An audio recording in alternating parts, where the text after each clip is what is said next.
நேந்திரம் வாழைப்பழமும் சிவப்பு அவல் வச்சு மோதகம் எப்படி பண்ணணும்னு பார்க்கலாமா? கடாயில் 2 ஸ்பூன் நெய் ஊற்றிக்கோங்க.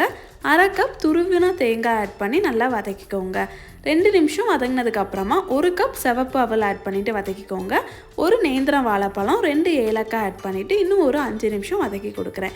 இது கூடவே நான் 1/2 கப் நாட்டு சர்க்கரை ஆட் பண்ணிக்கிறேன்.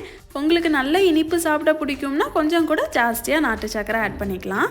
இந்த நாட்டு சர்க்கரை நல்லா உருகி இந்த வாழைப்பழமும் அவலும் நல்லா வெந்து இதை மாதிரி ஒரு கன்சிஸ்டன்சிக்கு வரும். நம்ம உருண்டை பிடிக்க ஈஸியாக இருக்கும்.